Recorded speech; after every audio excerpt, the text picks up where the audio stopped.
Welcome today for Real Talk with the Lax family. We've been doing Real Talk all week, and yesterday we had the great opportunity to speak with Lawrence Pop Pop Lax, which is the eldest son of Henrietta Lax, along with his great granddaughter, Veronica Robinson. And today we're going to be joined by her sister. So I'm really excited to start this conversation.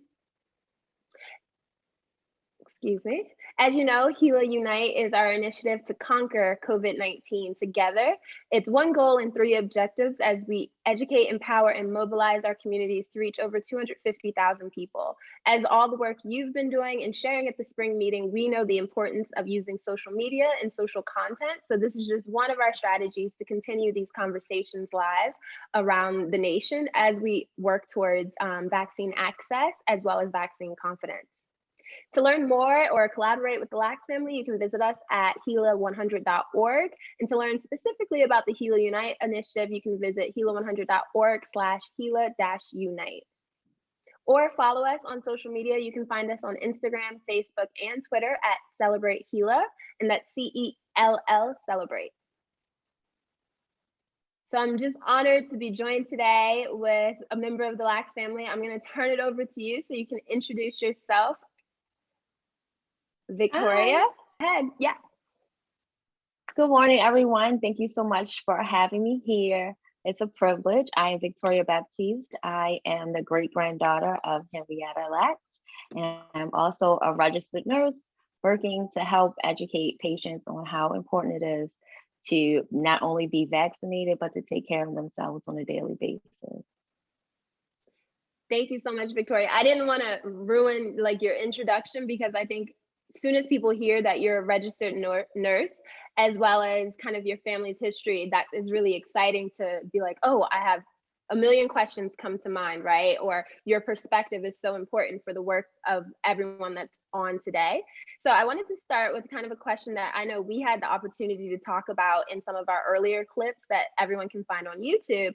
But can you tell us a bit about your role as a trusted voice in the community, as a descendant of Henrietta Lax and as a nurse?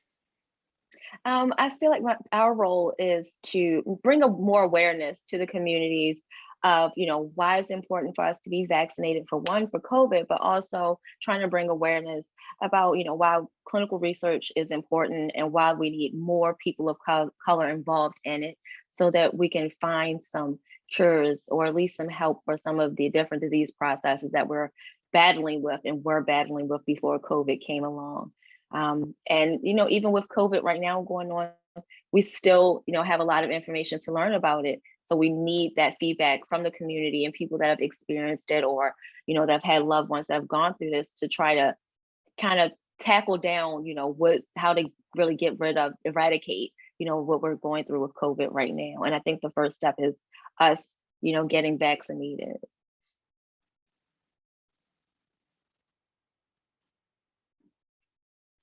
And I remember when we spoke just about the trusted voices part, and you were saying a lot around having that transparency with your patients and that role. Can you tell us more about that? Yeah, having transparency for the patients, I feel like is the biggest barrier that we need to overcome.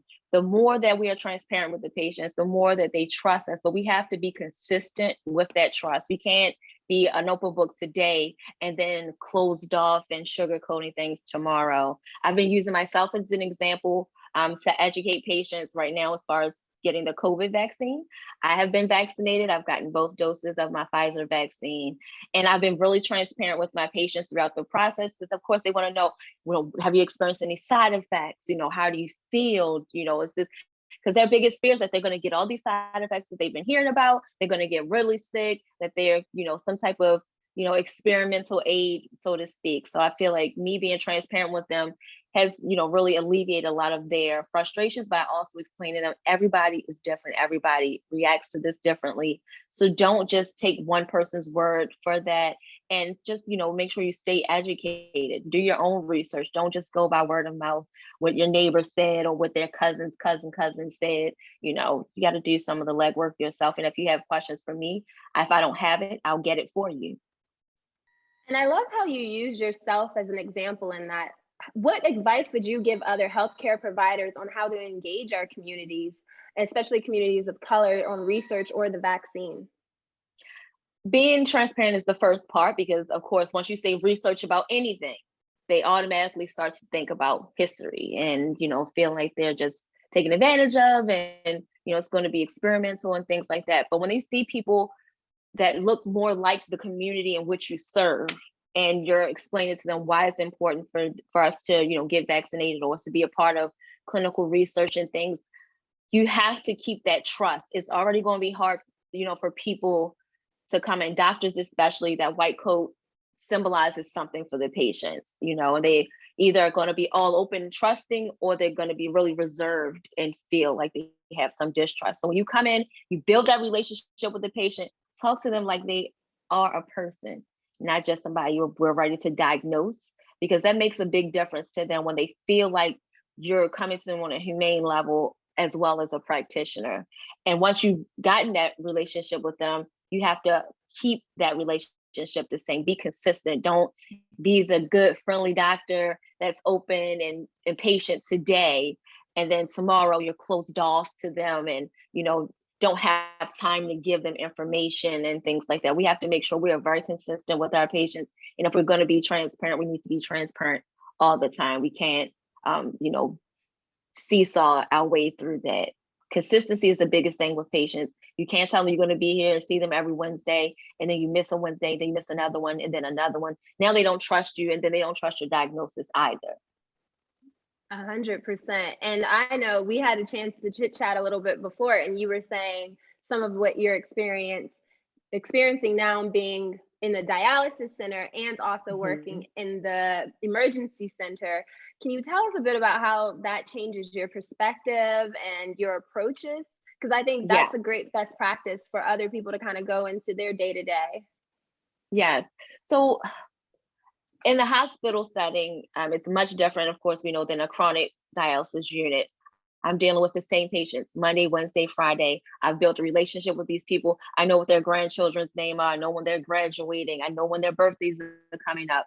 So, you build, it's like having a family away from your own family. And that means a lot in a lot of underserved communities, that you're going to come to this place where you're getting this life-saving therapy, but, they're treating you not just as a patient, but as one of their own. They, patients are more open to trying new things or working harder at being healthy when they know that you're going to hold them accountable. I'm going to see you Wednesday. I'm going to ask you this again on Wednesday, and you're going to tell me what's going on. You're like, I'm going to, when they have somebody that's going to consistently follow that, that makes a big difference as far as their outcomes. But in the hospital, we don't always have it. That's totally an emergent situation. And with COVID going on, it's been really inundated with the COVID cases where, we don't have beds, we don't have rooms, we're playing musical chairs, trying to get people in the ICUs that need to be in the ICUs. I mean, it's a scary day when you have people all on ventilators in the ER just sitting around waiting for an ICU bed. It's like, what? This is not what the ER is for. This is supposed to be like your stop to the next location. It is, you come to the ER, you go into med surg, you come to the ER, you go into ICU. Now it's like the ER is now, your room. This is where you're going to be at, because we don't have the proper, facilities in place or staffing to take care of as many people as we're getting in. So I think that, if we educate our patients more, and we build those type of relationships where they can trust us more, we can try to get some concise information about what patients need to know about COVID and protecting themselves and being socially distant. I know everybody wants to be out here having a hot girl summer, but I'm gonna need you to have a warm girl dinner and sit at home somewhere sometimes. Right. I want to go outside too, but I want to be safe. I want to live to see next summer. So I think that we need to not dance around the issues so much and just start giving a firm hand. Like, look, I'm telling you this because I want you to live. I want you to survive. This is what's out here. I want you to have the best information in front of you so you can make an educated decision. Don't go off of the little clips you've been seeing on YouTube or your neighbor's neighbor telling you about what their great granddaughter experienced. Everybody's different. We need to realize that all of us are made of different things, and we're going to react different to different medications and vaccinations. But everybody is under this assumption that it's a one for all. We're all going to have these symptoms. We're all going to go through it this way.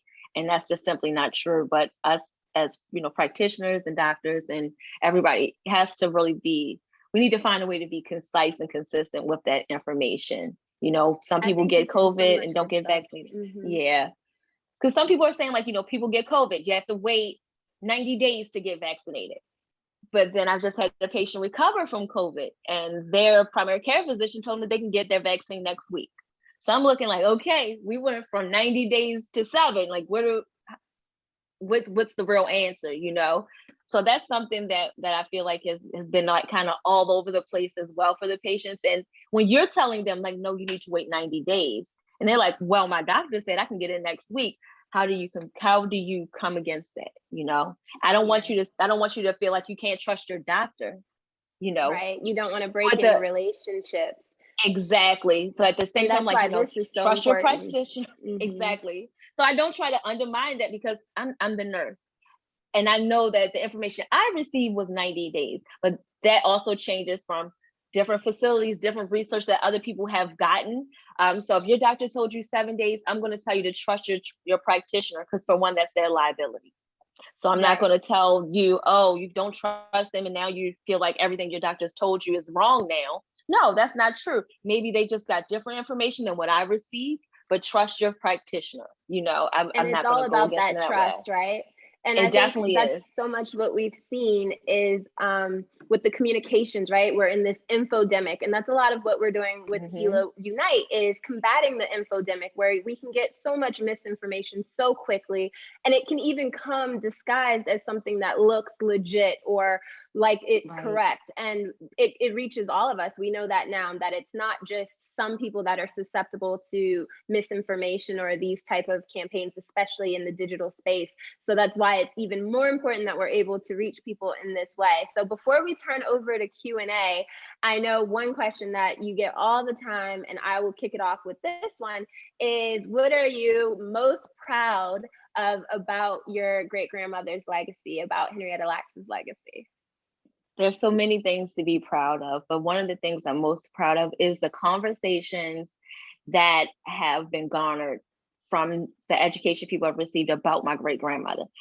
Since the book has come out, it's opened up so many different conversations as far as, ethics in medicine, how we deal with IRBs and how we deal with, consenting patients and a true informed consent processes and things like that. Research, all those things are things for me to be proud of, but I'm most proud of the communication that has been rendered from the education that people are getting about the disparities that went along with my great-grandmother and how we got these amazing cells to be able to do all these great things. But before you got those cells, there was a woman, and that woman was not served properly at her medical facility. And people, we say it's what it was back then, and that's right, that's true. But when you know better, you do better. So that's what the expectation that comes with that in these conversations that we've been having. So no conversation is too small. It could be at a book club. As long as we're having the conversations to try to figure out ways that we can do better and progress, I feel like that's something to definitely be proud of, because it might not benefit my generation.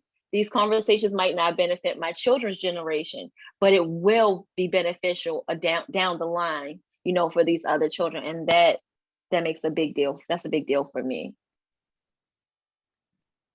That's amazing. I think that is so powerful as well. Like when you know better, do better, right? Mm-hmm. So the expectation should have changed. And even back then, we knew better, right? People did know better.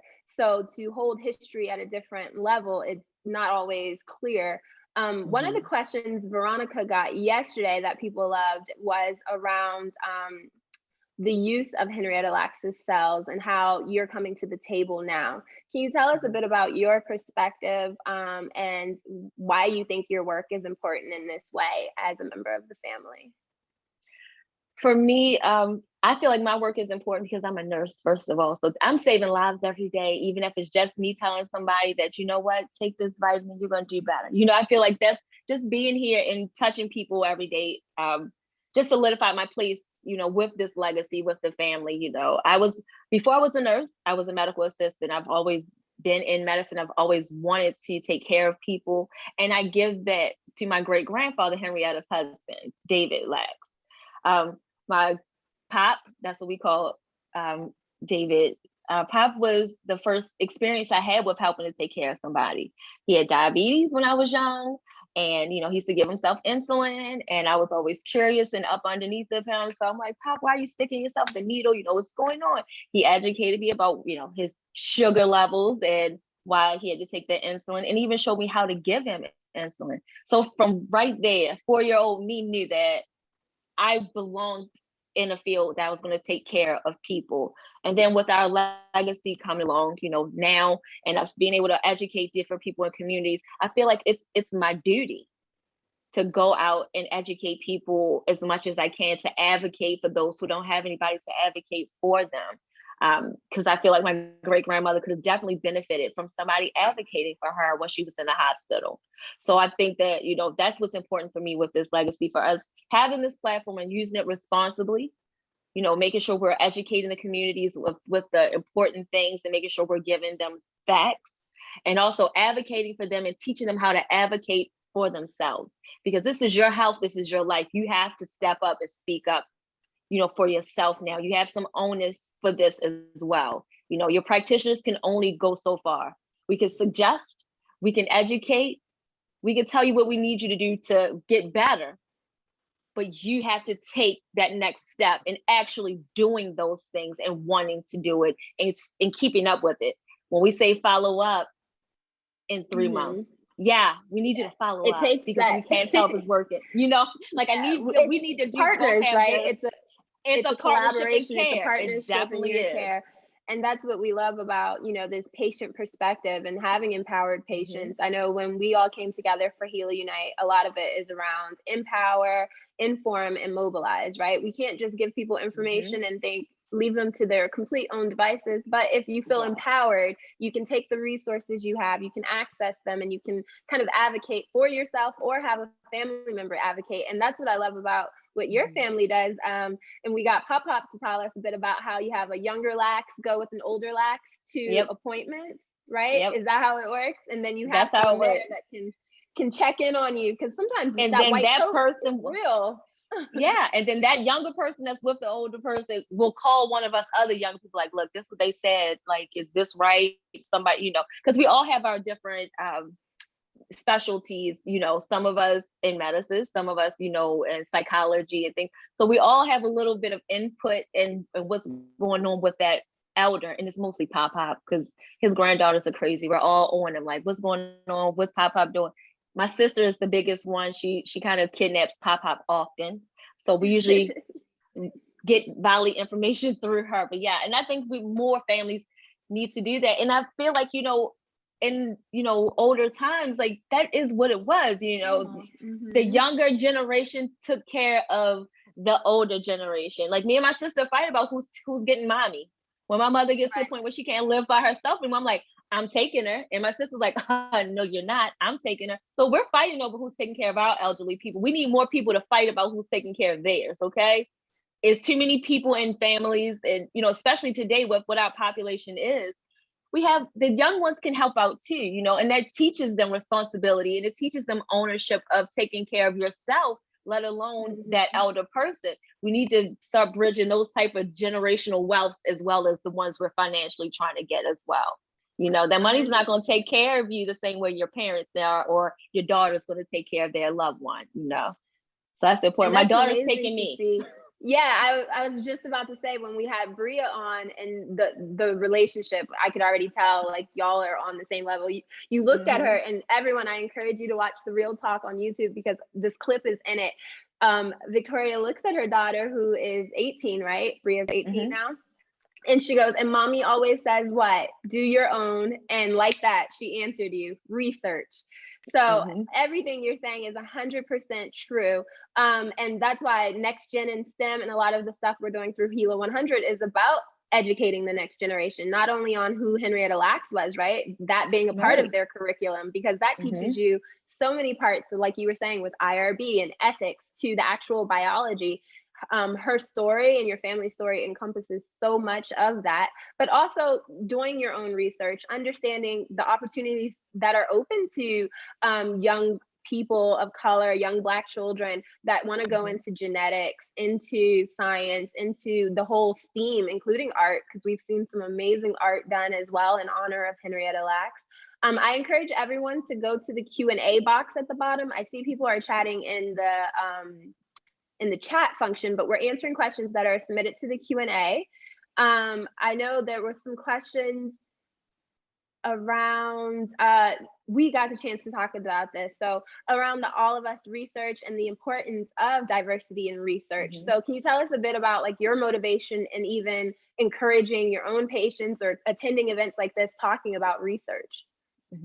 Well, clinical research, as we see every day, is what's needed for us to, not just get cures for things, but also how to get treatments for different disease processes, and to learn why these things are affecting communities so heavily. We have more than COVID out here that we've been combating.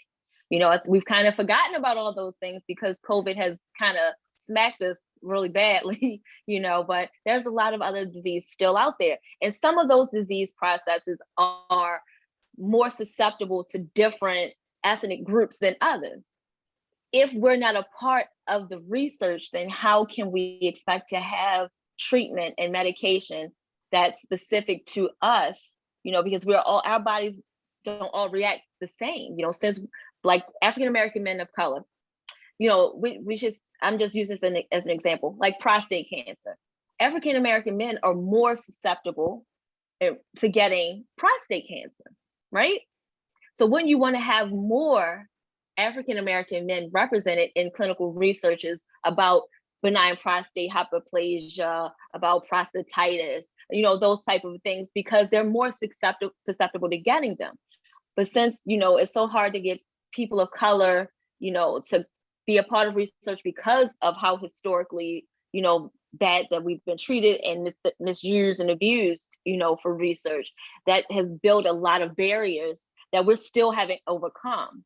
But it's important for people in those communities to know that we need that research done. We need more of us a part of it so that we can treat everyone properly. We want to treat the patient, and not just the whole community. So it's, this medication could treat prostate cancer, but it's not specific to your group. We could potentially have more, personalized care if we had more representation of different ethnic groups in research. So I think, 100%. we can't have conversations if we're not sitting at the table. So come on and grab your seat so we can get some things done, And I think that's what a lot of your family's been echoing, that the conversations are going to happen whether a member of the Lacks family shows up or not. So you might as well be a part of this representation, steering the conversation, creating your own conversations, right? Like this is our table where you can speak freely and lead on the conversation, which is so important because it's going to happen regardless. So we're going to blitz through these questions because we know we need to get everyone back to the exhibit hall shortly. So we did have some questions submitted to the chat and we're just going to go through them really quickly. Can you tell us a bit about when you first learned about Henrietta Lacks' story and how it impacted kind of your journey in life? So I'll leave that with you right now. Okay. So when I first heard about it, I was young, but it was kind of in passing. My mom they had a meat stall down at Northeast Market, which is right by Johns Hopkins.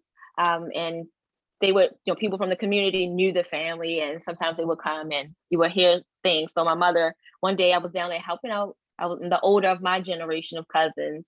So I was helping out at the market and somebody told my mother about, mentioned something about Henrietta. And I'm like, what is she talking about? She's like, oh, your great grandmother still alive at Hopkins and they've been doing research on him. And it was this kind of, in passing type of thing. It's like, okay.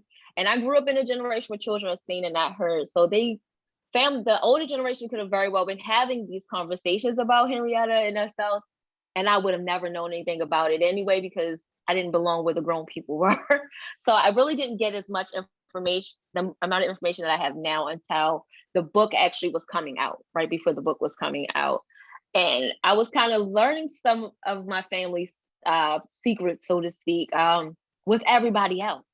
And I'm like clutching my pearls, like, mommy, is this true? Like, oh my gosh, nobody ever told me this. Like, how did we not know this? But again, the kids were seen and we weren't heard. So now my generation is learning with you guys, about all of this these things that happen in the family. But once, I did get all that information and learned that the total impact of my great grandmother's health, it just solidified for me even more that I was in the field of work that I belonged in. Like, this was preordained, whether I knew it or not. I was meant to be in medicine. I was meant to help educate people and advocate for them, because that was something that was lacking for my great grandmother. So, I mean, it was very awing, very inspiring. I went back to school to become a nurse after the story about my great grandmother came out. I was a medical assistant for 15 and a half years, and then the story came out. I'm like, you know what? I'm going back to school. This is it. Like, this is my message from God saying, it's time. Go ahead back to school, do what you need to do, and do the business that you're meant for. So I went back to school, became a nurse, and I've been advocating and speaking, for people ever since. And I'm ready to go back to school again. Yes. No, that's really amazing, because when we think of her legacy, you are part of that legacy. And even in that you're advocating, it's amplifying it even more when we think her cells have contributed so much to the world and have done such amazing things. And then you're continuing that. I think everyone in here is like, yes, yes, yes, yes, preordained. You're doing the work that's chosen for you. And then I think we have time for the last question. And that one was from Karen. Thank you so much, Karen, for submitting your question. This one's from Vivian. And she wants to know, how would you advise people to handle a condescending physician who is not listening to their patient's concerns? Wow. Unfortunately, that is real. I've seen that. But just know that there's a pecking order in every facility. And I'm saying this as nicely as I can.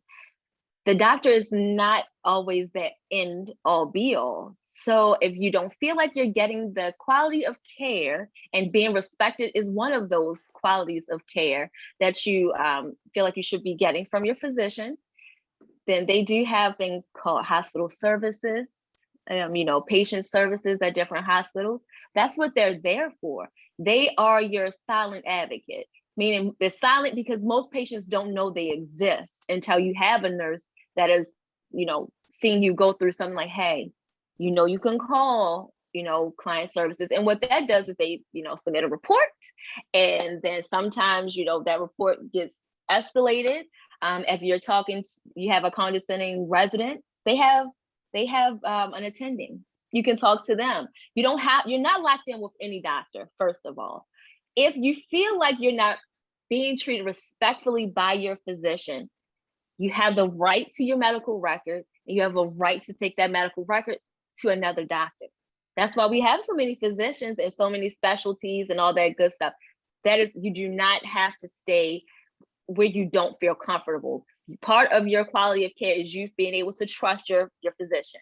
And if you feel like your physician is being condescending to you, that means you also feel like they're not listening to you, which means that they may not be getting all the symptoms and things that you're going through to properly diagnose you.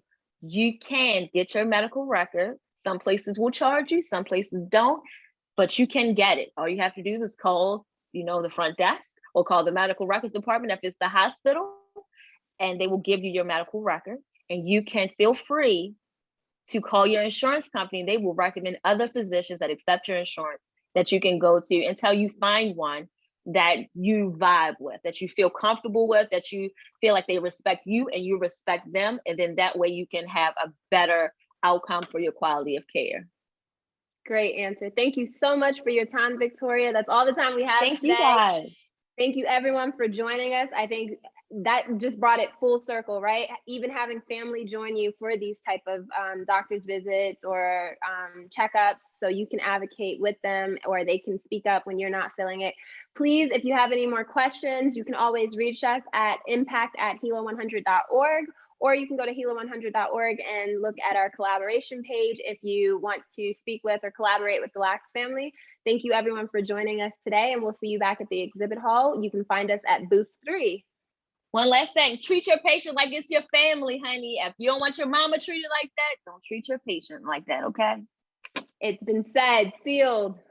Thank you, everybody. Have a great day. Bye.